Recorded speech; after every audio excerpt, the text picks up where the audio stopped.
오늘 이 새벽에 함께 보실 말씀은 사무엘상 17장 12절에서 16절 말씀입니다.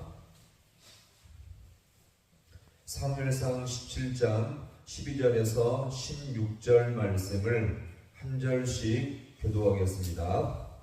다윗은 유다 베들레헴 에브라 사람 이세라는 사람의 아들이었는데, 이세는 사울 당시 사람 중에 나이가 많아 늙은 사람으로서 8 아들이 있는 중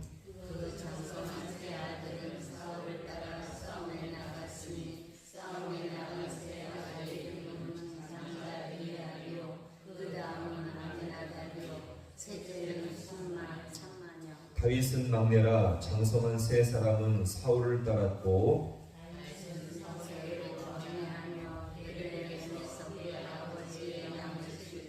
16절 말씀을 함께 보겠습니다. 그 블레셋 사람이 40일을 조석으로 나와서 몸을 나타내었더라. 아멘. 할렐루야. 오늘 이 새벽도 하나님의 도우심과 함께 하심이 있기를 간절히 소망합니다. 그야말로 이 블레셋은 엄청난 장수 이 골리앗을 선두로하여 당장 이스라엘 백성이 이 대표자와 결투하여 승패를 보기를 원했습니다. 그럴수록 이스라엘 진영은요 더욱더 공포심과 두려움에 사로잡혀 어찌할 바를 몰라 할 뿐이었죠. 그리고 이 골리앗의 이 조롱과 선동 앞에 아무도 대꾸하지 못하는 굴욕적인 상황을 맛보게 된 것입니다.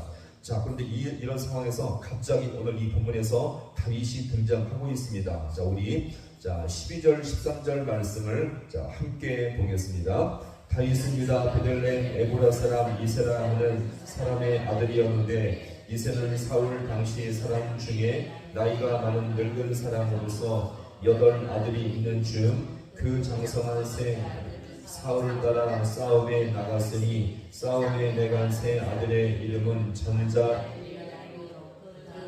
아비나답이요 셋째는 삼마며. 아멘. 자, 여기서 갑자기 이 사울이 등장한 것은요 골리앗에 맞먹는 장수로서 등장한 것이 아니었습니다. 당시 다윗은 늙은 아버지 이세의 몇 번째 아들이요? 8번째 막내 아들로서 여전히 양을 치는 목동이었고요. 지금 이 블레셋과 이스라엘이 서로 전쟁을 위해 대치 중에 있는 상황 속에서 이세 아들들 3명이 지금 전쟁에 참여한 상태였죠. 나머지 아들들은 아직도 이 전쟁의 자격과 조건이 되지 못하므로 참여하지 못한 것으로 보입니다. 이때 다윗의 역할이 무엇이었죠? 이 전쟁터에 나간 형들에게 음식과 전쟁 물자를 전해주기 위해서 신분꾼 역할을 한 것이었습니다. 그리고 잡대한 허드렛 일을 맡아서 하는 것이 이 다윗의 역할의 전부였죠. 원래 이 상치적으로 봤을 때 이 군대 조직은요 전쟁을 나갈 때 군사들과 무기만 갖추고 나는 것이 아니었죠. 최소한 전쟁이 언제까지 갈지 모르니까 음식과 이 잡다한 것들을 충분히 많이 챙겨가는 것이 맞죠. 자, 근데 이 당시 사울의 군대는 어떠했습니까? 전문적인 군대가 아니었습니다. 그야말로 급하게 모은 민중의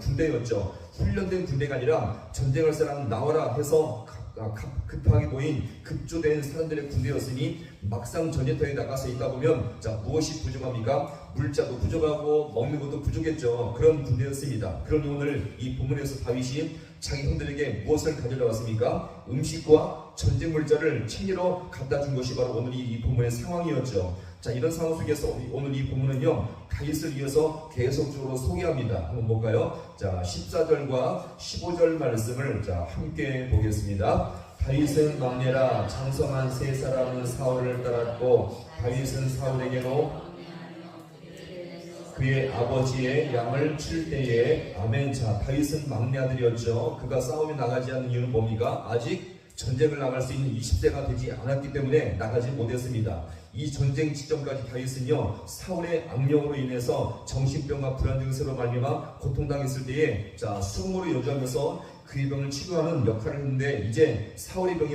호전되자 다윗은 다시 집으로 돌아가게 되었고요, 다시 예전처럼 다시 들판에서 양을 치는 일을 하게 되었던 것입니다. 자, 오늘 이런 상황 속에서 오늘 이 본문의 마지막 본문은 뭘까요? 자, 우리 마지막 16절 말씀을 이어서 함께 봅니다. 그 블레셋 사람이 40일을 조성으로 나와서 몸을 나타내었더라. 아멘. 자, 이 블레셋 사람이 누구일까요? 거인장수 골리앗이죠. 자, 이 사람이 조석이 뭡니까? 아침 저녁으로 나와서 이것도 이스라엘 백성에게 그 사람이 엄청난 체격을 보여주게 되었던 것입니다. 자, 보세요. 전쟁을 급박한 상황이긴 하지만 아직 서로 싸우지 않는 소강 상태인 상황이었죠. 그렇지만 어떻습니까? 이스라엘 백성에게 매우 위협적인 상황이었고 점점 더 기가 죽는 그런 상황이었죠. 자, 지금 이런 상태가 계속되는 이유가 무엇입니까? 아직까지도 이스라엘 진영에서 골리앗을 상대할 용사가 있습니까? 없었습니까? 없었죠. 그러니까 계속 더욱더 이스라엘 백성의 이 사기는 더욱더 떨어지고 있었던 것입니다. 블레셋도 사실 이 엄청난 사이의 계곡을 내려가서 전면전 공격을 하기가 어려운 상황이었죠. 자, 그러니 이 전면전 이 공격을 펼치지 못해도 매일 거인 장수 골리앗이 이스라엘 백성을 향해서 이 보이니까 이스라엘 백성에게는 매일매일 공포와 두려움을 갖게 되었던 것입니다. 시간이 가면 갈수록 이스라엘 백성에게 더욱더 불리하고 어려운 상황이 될 수밖에 없었던 것입니다. 자, 그럼 오늘 이 본문을 보시면요, 보세요. 오늘 본문은 어디를 봐도 도저히 소망이 안 보입니다. 무엇으로 봐도 소망을 품고 나갈 수 있는 상황이 안 보이죠. 더욱더 절망적인 상황으로 가고 있지 않습니까? 근데 오늘 이 본문을 자세히 보면요, 소망이 보입니다. 그것이 뭘까요? 바로 다윗의 소개인 줄로 믿으시기 바랍니다. 오늘 이 본문에서 보시면요, 다윗을 무려 3번씩이나 언급을 하고 있습니다. 자, 이것이 왜 소망일까요? 이 절망적 상황에서 하나님은 다윗을 사용하시고자, 다윗을 쓰시고자 이렇게 준비하고 있는 모습임을 여기서 우리가 볼 수가 있는 것입니다. 따라서 오늘 이 시대 속에서도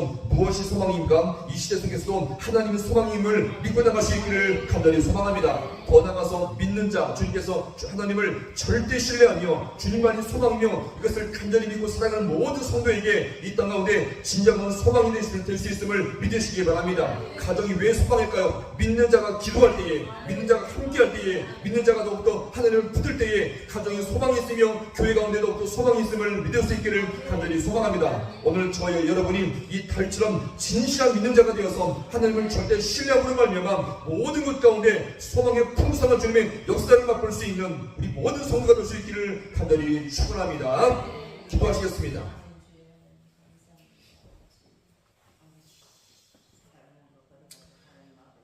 하나님 아버지, 오늘 이 새벽도 주님께 나와 말씀을 따라 기도하게 하심을 너무나 감사드립니다. 하나님, 오늘도 우리 가정을 돌아볼 때, 이 나라 민족을 돌아볼 때 마치 이 골리앗이 아침 저녁으로 나와서 협박하며 위협할 때에 더욱더 소망이 없고 절망감 아버지 보여지는 이 상황을 살아갈 때가 얼마나 많이 있습니까? 그럴지라도 이 땅에 소망이 있으면 하나님 여전히 살아계시며 이 땅을 통치하시며 믿는 자와 함께 하시며 또 믿는 자가 주님을 간절히 붙들 때에 그 가정에 소망이 있으며 이 나라 민족 가운데 소망인 줄은 있사오니 우리가 그런 믿음의 사람 되어서 더욱더 주님께 기도함으로 말미암아 풍성한 주님의 역사를 맛볼 수 있는 우리 모든 귀한 백성들 되게 하여 주옵소서. 이 시간도 말씀을 따라 기도하며 또 이 땅 아버지 믿음으로 살아갈 때에 주님 믿는 자와 함께 하시는 그 주님을 의지함으로 말미암아 모든 것 가운데 주님의 일하심을 맛볼 수 있는 우리 모든 귀한 백성들 되게 하여 주옵소서. 모든 것 주님 앞에 간절히 바라고 예수님의 이름으로 기도하옵나이다. 아멘.